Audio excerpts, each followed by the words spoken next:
Je m'appelle Dungu Achille. Je suis de la nationalité centrafricaine. Je suis né le 12 mai 1976, marié et père d'un enfant. Ma profession, je suis artisan tûlier. Je suis quitté chez moi le 5 mai. Et avec ma famille, nous sommes restés à 20 km de Bangui. Là où on suivait ce qui s'est passé là-bas, les obus qui tombaient sur le quartier Pétévo, où il y avait des combats. J'ai décidé de partir.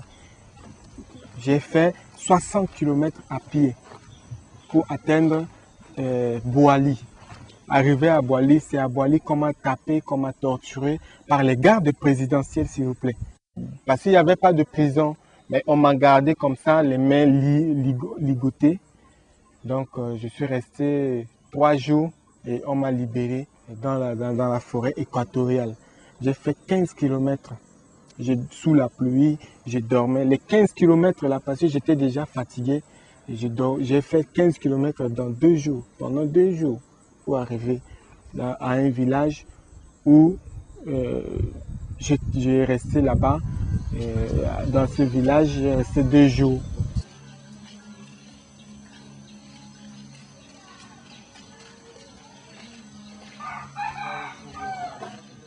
C'est pour cela que je suis arrivé au Cameroun.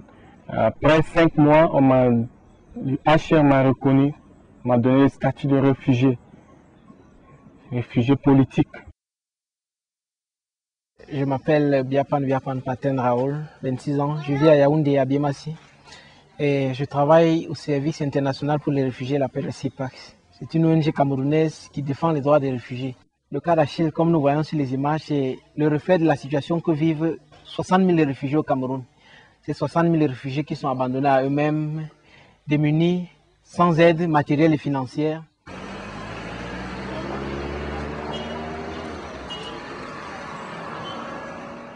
Être un réfugié, les gens ne te considèrent même pas.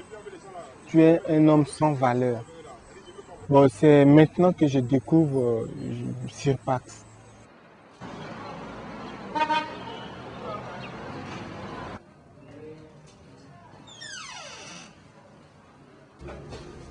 Est-ce qu'il vous a expliqué ce que fait le CIPAX?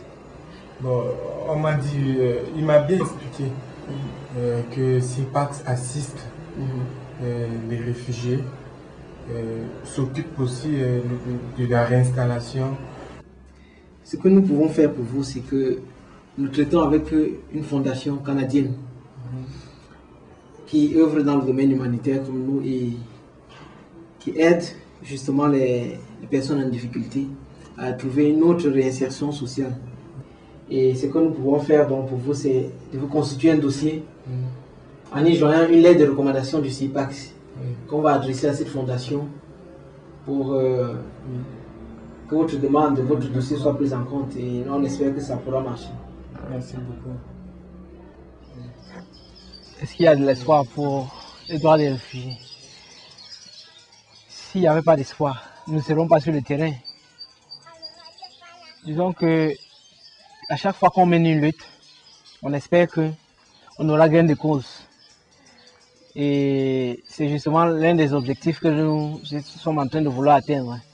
C'est-à-dire œuvrer pour que vraiment des normes soient vraiment établies afin que le réfugié soit considéré non pas comme une personne à part entière, mais comme un être humain d'abord, dans toute sa dignité.